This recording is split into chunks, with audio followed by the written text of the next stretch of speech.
Halo, gua Bambim. Selamat datang di channel Urban Mystikus. Cerita kali ini datang dari sobat mistikus yang bernama Ibu Georgian, di mana ia membagi pengalaman mistisnya pada saat ia berada di dalam kantor tempat ia bekerja. So, ingin mendengarkan kisahnya? Cari posisi senyaman mungkin, gunakan headset Anda, dare to hear. Let's the story begin.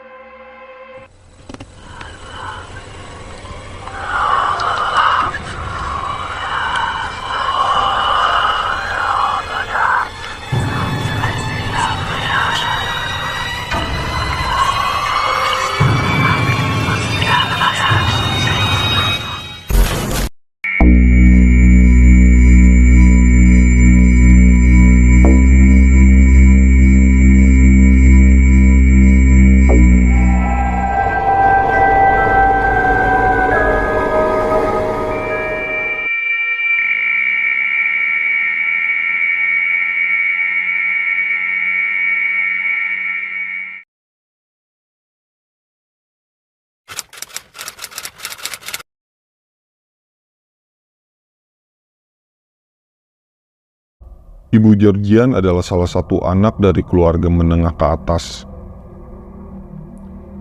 Ia yang sehari-harinya bepergian menggunakan sopir pribadinya, juga bekerja di salah satu pabrik sepatu di daerah Tangerang. Meskipun Ibu Georgian salah satu anak yang mempunyai fasilitas cukup dari orang tuanya, namun Miss Georgian adalah anak yang mandiri perihal mencari uang. Ia mempunyai prinsip bahwa apa yang dimiliki orang tuanya tidak pantas untuk ia nikmati. Ia pun harus bekerja keras seperti orang tuanya agar di masa tuanya dapat menikmati hasil dari kerja Ibu Georgian sendiri. Sekitar tahun 2004, Ibu Georgian memulai karirnya sendiri. Tak henti dan tak putus asa, ia mencari dan memilih lowongan pekerjaan. Di masa itu, lowongan pekerjaan hanya terpampang di majalah-majalah atau di koran, tidak semodern saat ini, di mana lowongan pekerjaan dapat dengan mudah melalui sosial media atau aplikasi pencari pekerjaan. Singkat cerita, Ibu Georgian mendapat pekerjaan sebagai sekretaris di salah satu perusahaan ternama. Dalam perusahaan tersebut, Ibu Georgian menjadi sekretaris seorang bos asal Korea. Sebagai seorang sekretaris, Ibu Georgian memiliki tugas dan tanggung jawab yang sangat berat, di mana seorang sekretaris pastinya selalu mengatur dan mencatat hasil rapat, pencatatan administrasi, komunikasi ke berbagai pihak, dan tanggung jawab lainnya yang jika dirinci dapat melebihi tugas dan beban kerja pegawai pada umumnya. Dikarenakan tugas seorang sekretaris selalu mengikuti jadwal seorang bos, Ibu Georgian memiliki jam pulang yang lebih banyak lemburnya. Di dalam kantor Ibu Georgian, ada salah satu departemen yang selalu sama jam pulangnya sampai larut malam, yaitu Departemen Akunting, di mana posisi Departemen Akunting memiliki tanggung jawab dalam hal perhitungan dan memverifikasi transaksi keuangan perusahaan. Jadi Ibu Georgian ada teman apabila pulang larut malam. Singkat cerita, pada suatu hari bos perusahaan tempat Ibu Georgian bekerja, tepat pada pukul 5 sore, memanggil Ibu Georgian bahwa pada saat itu ia boleh pulang dengan alasan beliau sedang tidak enak badan. Ibu Georgian yang sudah biasa pulang larut malam karena pekerjaannya tersebut merasa sangat senang sekali, karena sangat jarang Ibu Georgian mendapat kesempatan untuk pulang sore. Setelah Ibu Georgian dipanggil ke ruangan, ia pun bergegas untuk merapikan meja. meletakkan barang-barangnya ke dalam tas, dan tak lupa juga ia mematikan komputer yang ia gunakan kala itu. Ibu Georgian yang biasa dijemput oleh supir pribadinya, kala itu tidak ingin menghubungi supir pribadinya. Namun ia menggunakan jasa ojek untuk mengantarkan dirinya dari kantor sampai tujuan akhirnya, yaitu rumahnya. Cerita berlanjut di esok harinya. Seperti biasa, Ibu Georgian berangkat pagi pada pukul 9. Saat itu ia diantar oleh supir pribadinya menuju kantor. Ketika ia sampai di kantor, seperti biasa sebelum briefing di kantornya, para pegawai harus absensi untuk kehadiran mereka. Pagi itu antrian absensi lumayan cukup panjang, mengingat pegawai di kantor tersebut bisa berjumlah ratusan.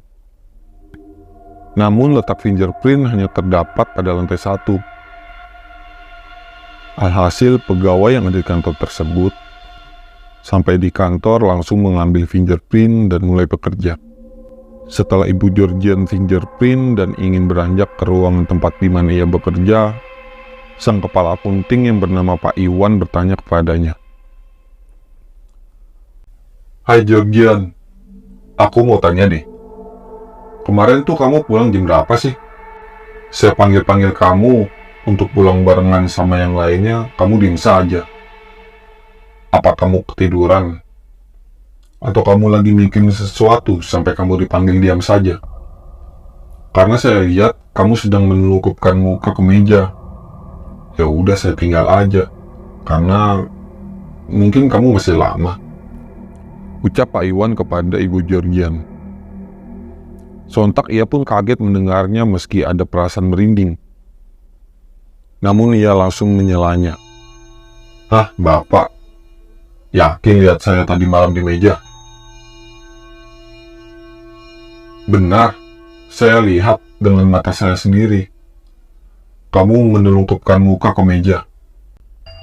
Ucap Pak Iwan. Seketika Ibu Georgian kebingungan karena ia sendiri sudah pulang pada saat sore hari. Saya kemarin pulang sore loh, Pak. Gak mungkin saya di meja saya sendiri sambil diam seperti itu, kata Ibu Georgian. Sehari setelah kejadian tersebut, Ibu Georgian merenung dan berpikir, kok bisa sih Pak Iwan melihat Ibu Georgian di kantor pada saat itu? Apa jangan-jangan? Sudahlah, mungkin Pak Iwan sedang berhalusinasi, ucap Miss Georgian dalam hatinya.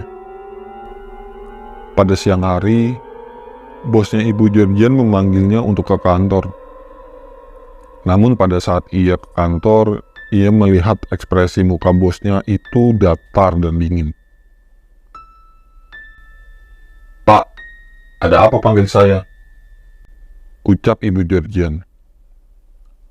Namun bosnya tersebut diam mematung dan tidak merespon pertanyaan darinya. 3 kali ia menanyakan hal tersebut, tetap bosnya itu tidak memberikan reaksi apapun. Seketika ia kembali keluar dan tidak berpikir yang macam-macam. Ya, Ibu Georgian adalah orang yang tidak percaya tentang hal mistis. Selama hidupnya, ia tidak pernah mengalami hal mistis, baik di rumahnya atau dimanapun. Dan semenjak kejadian Pak Iwan melihatnya yang sebenarnya Ibu Georgian pulang sore, ia pun suka memikirkan hal tersebut. Beberapa jam setelah ia dipanggil oleh bosnya itu, tiba-tiba ia menerima telepon dari bosnya. Alangkah terkejutnya. Bosnya mengabari bahwa hari ini ia tidak bisa masuk dan meminta jadwal bertemu dengan klien-kliennya pada malam hari ini dibatalkan semua. Bagai tersambar petir, Ibu Georgian langsung tak percaya apa yang sudah disampaikan oleh bosnya itu.